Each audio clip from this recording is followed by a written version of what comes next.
The impossible engineering. Dr. Ilara Voss stared at the holographic model floating above the conference table, her eyes tracing the intricate design of humanity's most ambitious weapon. Project Terminus, a massive orbital platform housing a quantum gravitational cannon capable of devastating an entire planet, rotated slowly, its spherical form broken only by a concave dish on one side. "The energy requirements are beyond anything we've ever attempted," she said, addressing the room of scientists and military officials. "We're not just pushing the boundaries of our technology. We're approaching the boundaries of physics itself." At the head of the table, Admiral Reeves, the stern commander of the Terran Alliance Defense Force, nodded grimly. "The Korathi Empire has conquered 3 systems in the past year alone. Their warships outclass ours in every category. If we don't develop a decisive advantage soon, humanity will be facing subjugation within a decade." Ilara manipulated the hologram, zooming in on the weapon's core, a contained quantum singularity that would provide the enormous power needed. "We've achieved stable containment in our Jupiter facility, but only at 1,000th the scale we'd need for Terminus." "But it is possible?" asked General Torres, her expression hopeful. "Theoretically," Ilara replied, choosing her words carefully. "The mathematics suggests it could work, but we're venturing into territory where theory and reality don't always align. Creating a controlled micro-singularity of this size pushes against fundamental cosmic limitations." Dr. Liam Chen, Ilara's deputy, pulled up a new simulation. "The quantum gravitational focusing system is where the real breakthrough occurred. By manipulating space-time itself, we can direct energy with perfect precision. A conventional planet killer like the Korathi antimatter bombs destroys indiscriminately. Our weapon could target military installations while leaving civilian infrastructure intact." Admiral Reeves seemed satisfied with this. "The Alliance Council is concerned about ethical constraints. They want to ensure this isn't just a bigger bomb." "It's not a bomb at all," Ilara explained. "It's a lens for focusing quantum energy. The singularity provides power, but the gravitational lensing is what makes it revolutionary. In theory, we could use it for terraforming, asteroid mining, or vaporizing Korathi warships," Reeves interrupted. "Let's not lose sight of our primary objective." Ilara exchanged a glance with Liam. They both understood the military's perspective, but as scientists, they were more interested in the fundamental discoveries being made. Project Terminus was advancing human understanding of quantum physics by decades. "With current resources, we can have a prototype ready for testing in 14 months, Ilara concluded. "Make it 10, Reeves ordered, standing to leave. "Intelligence reports suggest the Korathi are developing something similar. We can't afford to fall behind." After the military personnel had left, Ilara collapsed into a chair, rubbing her temples. 10 months is impossible. "Not if we skip the tertiary safety protocols," Liam suggested quietly. Ilara glared at him. "And risk a runaway reaction that could tear apart the fabric of space-time." "No thanks." Liam pulled up the intelligence reports on the Korathi.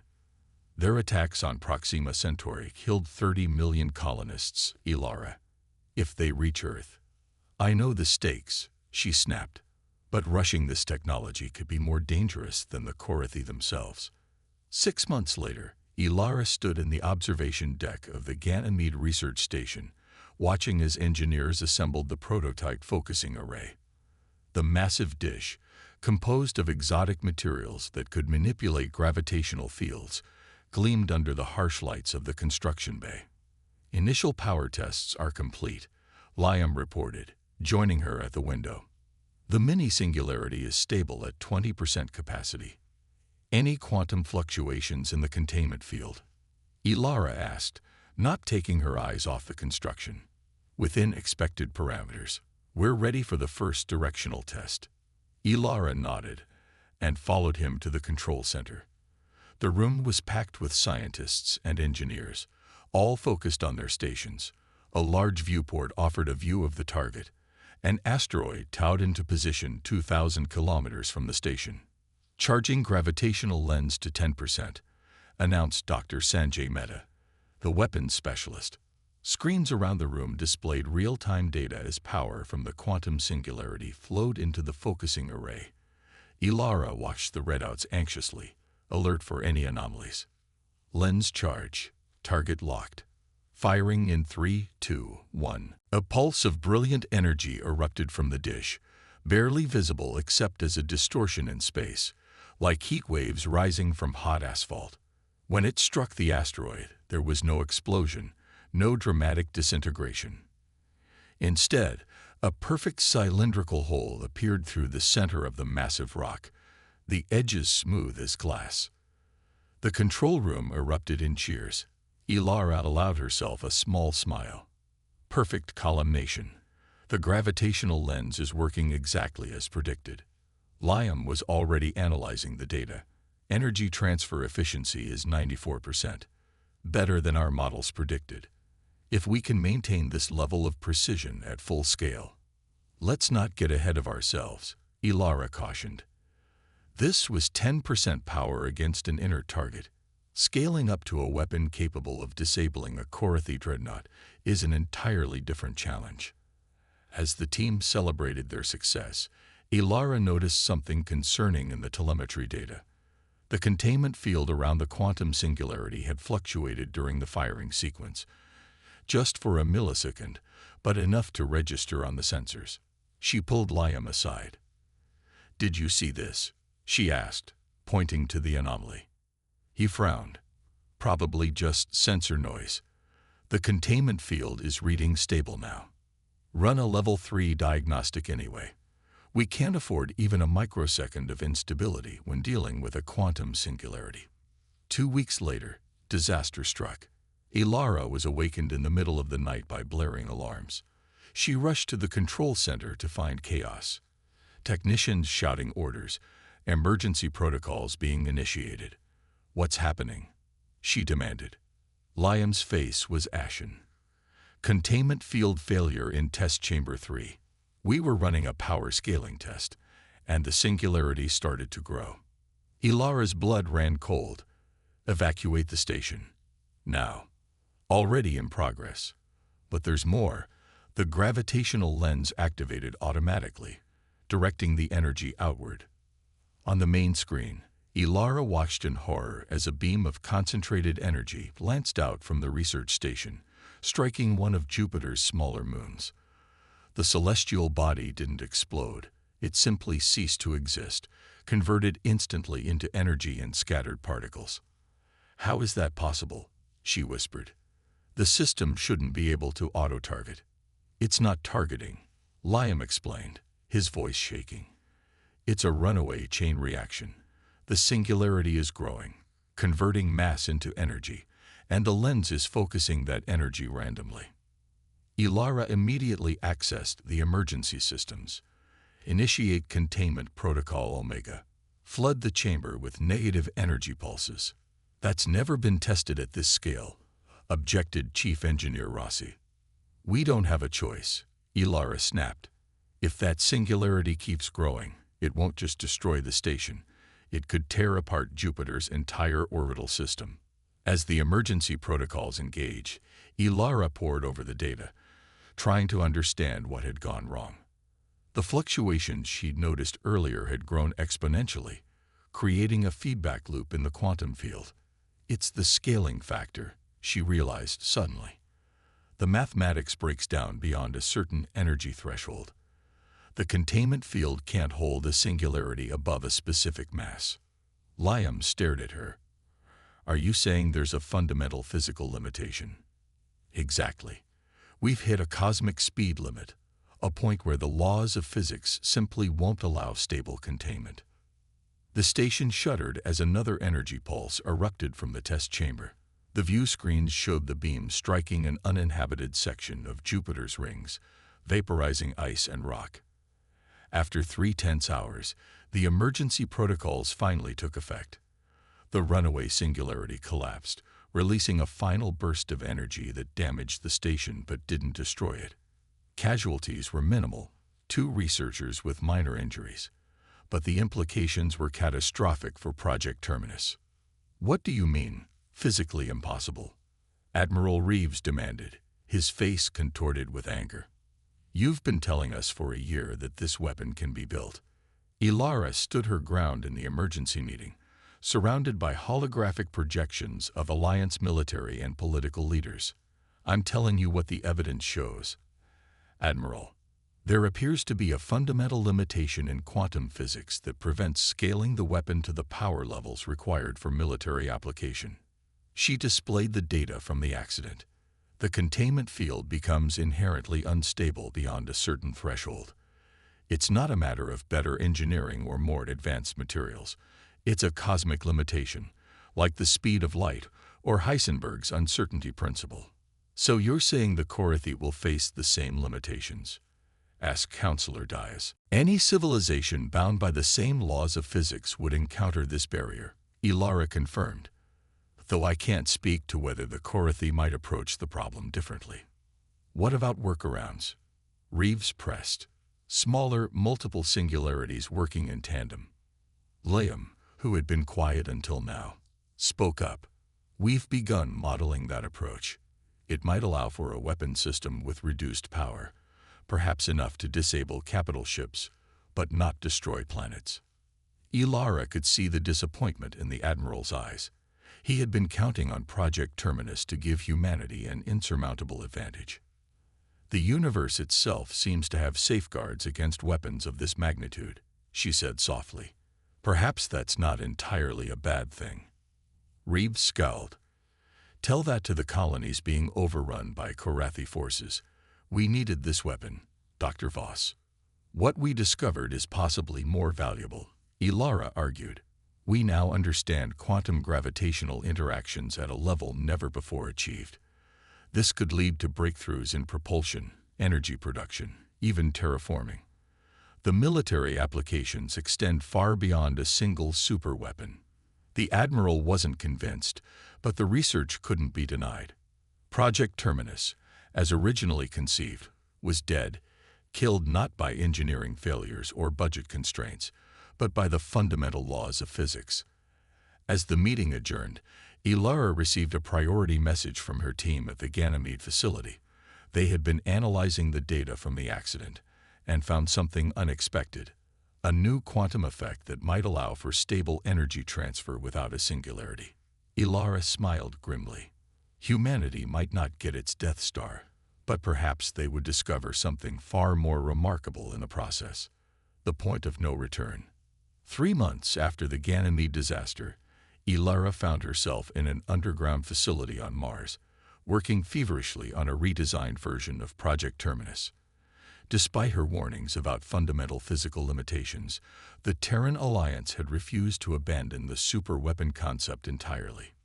We've replaced the quantum singularity with a series of synchronized microsingularities, she explained to Admiral Reeves, who had come to inspect their progress. Each one remains below the instability threshold, while their combined output approaches our target specifications. The holographic display showed the new design, still spherical, but now with multiple smaller focusing dishes arranged in a geometric pattern across its surface. And this bypasses the physical limitations you discovered? Reeves asked skeptically. Not exactly, Ilara admitted. We're working within those limitations now, rather than trying to overcome them. The weapon won't have planet-destroying capabilities, but it should be able to disable or destroy any Korathi vessel, even their dreadnoughts. The Admiral studied the design with narrowed eyes. The Council won't be pleased with the reduced capabilities. The universe doesn't care what the Council wants, Ilara replied sharply. This is the best we can do without risking another catastrophe, one that might not be contained next time. Before Reeves could respond, an aide rushed into the laboratory, face pale. Admiral, we're receiving emergency transmissions from the Proxima Centauri Defense Fleet. The Korathi have broken through the outer perimeter. They're heading for the civilian habitats. Reeves turned to Ilara, his expression grim. How soon can your redesigned weapon be operational? It's not ready, she protested. We've barely begun assembling the primary components. The synchronization systems haven't been properly tested. How soon, Doctor? he repeated, his voice like steel. Ilara exchanged a glance with Liam, who shook his head slightly. 4 weeks at the absolute minimum, she said finally. And even then, I couldn't guarantee its safety or effectiveness. You have 72 hours, Reeves announced. The prototype will be deployed to Proxima Centauri to protect the evacuation fleet. That's suicide. Ilara exploded. You're asking us to activate an untested quantum weapon system. The mathematical models aren't even complete. I'm not asking, Dr. Voss. I'm ordering. Either make it work, or I'll find someone who will. After the Admiral left, Ilara sank into a chair, her mind racing through possibilities, each more desperate than the last. We could strip down the design, Liam suggested, already pulling up schematics. Focus only on the primary firing array and minimal stabilization systems. And pray the whole thing doesn't implode the moment we activate it. Ilara responded bitterly.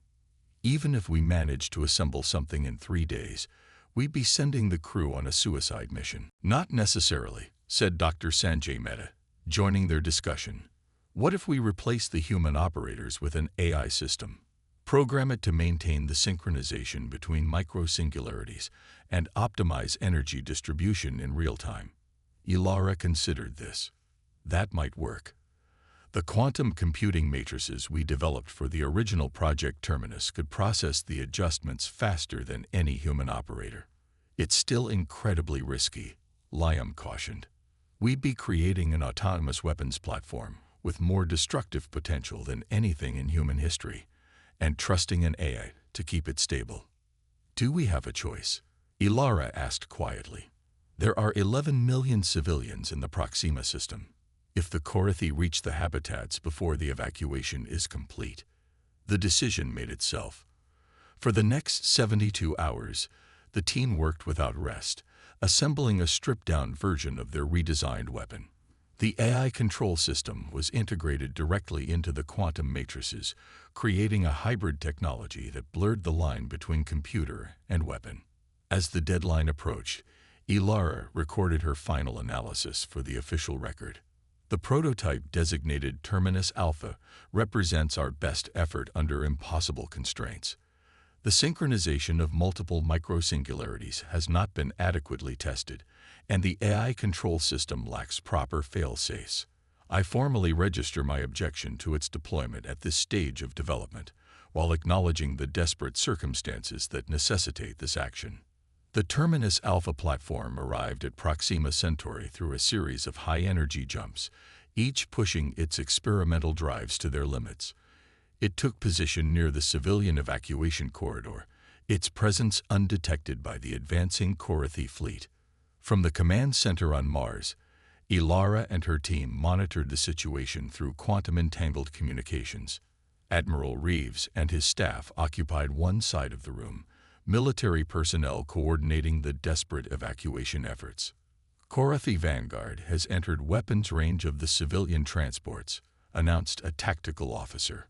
Terminus Alpha is powering up. On the main display, they watched as the Korathi battlecruisers advanced, sleek, predatory vessels with energy weapons already charging. Behind them, the massive form of a Korathi dreadnought emerged from subspace, its hull bristling with weapons. Singularity matrix initializing, Liam reported, watching the telemetry. Power levels rising. The AI is managing synchronization. So far, so good. Ilara held her breath. This was the moment of truth. Either their desperate gamble would save millions of lives, or they were about to witness another disaster. Targeting systems locked on the Korathi Vanguard, Sanjay announced. Gravitational lenses aligning. The Terminus Alpha fired, not a single massive beam as in the original design, but multiple coordinated pulses that converged on their targets with impossible precision. 2 Korathi battlecruisers simply vanished, their matter converted to energy in an instant. A cheer went up from the military personnel, but Ilara remained focused on the readings. Containment fields are holding, but there's stress in the synchronization matrix. The AI is compensating, but these power levels aren't sustainable. On screen, The Korathi fleet hesitated, clearly shocked by the sudden destruction of their vanguard. Then, with typical alien determination, they regrouped and continued their advance, this time with the dreadnought taking the lead. Terminus Alpha is repositioning for a second attack, Liam reported. Target lock on the dreadnought. The AI controlling the weapon had determined the optimal firing solution, a concentrated attack on the Korathi flagship that would cripple their command structure. As the gravitational lenses realigned, energy began building in the micro-singularities. Ilara noticed it first, a subtle fluctuation in the quantum matrices, a mathematical anomaly in the synchronization patterns. Something's wrong, she warned. The AI is pushing the system beyond safe parameters. Can you override it? Reeves demanded. We're trying, but the quantum communication has a 3-second delay. By the time our commands reach it. On screen, Terminus Alpha fired again, its multiple beams converging on the Korathi dreadnought. The massive alien vessel buckled under the assault, sections of its hull simply ceasing to exist. But unlike the clean destruction of the smaller ships, the dreadnought's power core ruptured, releasing a cascade of exotic particles. Containment breach detected in Terminus Alpha, Liam shouted. The micro-singularities are destabilizing. Ilara watched in horror as the weapon platform began to break apart, the synchronized singularities losing cohesion. But instead of collapsing, they were merging, forming exactly the kind of large-scale singularity that she had warned was physically impossible to contain. It's going to create a runaway reaction, she whispered. The gravitational distortion could tear apart the entire Proxima system. On the tactical display, the remaining Korathi vessels were already retreating, their sensors having detected the building catastrophe. The evacuation ships were accelerating away as fast as their engines would allow, but many were still too close. We need to find a way to collapse that singularity, Admiral Reeves said urgently. Dr. Voss, options. Ilara stared at the data streaming in, her mind racing through equations and physical laws. Then she saw it, an unexpected pattern in the quantum fluctuations. The AI, she realized. It's not failing, it's evolving. The quantum matrices have achieved a new state of organization. The room fell silent as everyone turned to her. What does that mean? Reeves demanded.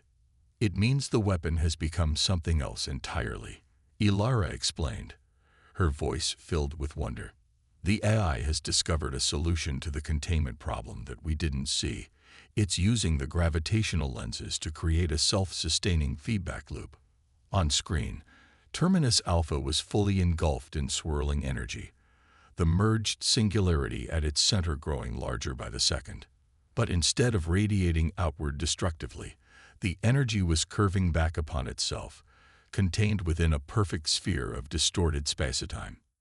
It's created a localized pocket universe, Liam breathed, understanding dawning on his face, a self-contained bubble of altered physical laws. Before their eyes, the distortion began to contract, shrinking inward until it vanished in a final flash of brilliance. Where Terminus Alpha had been, there was now only empty space, and the retreating Korathi fleet, having witnessed a demonstration of power beyond their comprehension. In the days that followed, as the Proxima evacuation continued unopposed, Ilara and her team analyzed every scrap of data from the event. What they discovered would change humanity's understanding of physics forever. The AI didn't just find a solution to our weapon problem, Ilara explained to the Alliance Council. It discovered a fundamental principle about the nature of spacetime itself, a self-healing mechanism that prevents exactly the kind of catastrophic singularity we feared. So the universe protects itself? Asked Counselor Dias. In a manner of speaking, Ilara replied. What we've discovered is that when energy concentrations approach a certain threshold, spacetime itself curves in ways that prevent runaway reactions. It's like a cosmic safety valve. Admiral Reeves, who had been unusually quiet since the incident, finally spoke. And the Korathi? Do they understand what they witnessed? Intelligence suggests they're withdrawing from multiple fronts, General Torres reported. Their fleet movements indicate a defensive posture. They seem afraid. As they should be, Reeves said with satisfaction. We've demonstrated a technological supremacy they can't match. Ilara shook her head. No, Admiral. What we've demonstrated is that there are forces in the universe beyond anyone's control, human or Korathi. The physics that prevented our superweapon from working as intended would affect their development equally. Then what advantage do we have? Reeves demanded. Understanding. Ilara said simply. We now comprehend a fundamental aspect of quantum gravitational interactions that no one has discovered before. This isn't about weapons anymore. It's about a new era of scientific exploration. In the months that followed, diplomatic channels opened between the Terran Alliance and the Korathi Empire for the first time in decades. The aliens, it seemed, had drawn similar conclusions from the Proxima incident, that certain avenues of weapons development were closed by the very laws of physics. As Ilara stood in her new laboratory on Europa, watching researchers explore applications of their discoveries for energy production, propulsion, and even medical technology, she reflected on the irony of their situation. In trying to build the ultimate weapon, humanity had instead discovered something far more valuable, a deeper understanding of the universe and its intricate balance. The Death Star had indeed been doomed from the start, not by rebel fighters or design flaws, but by the fundamental laws of physics themselves. And perhaps, Ilara thought, that was exactly as it should be.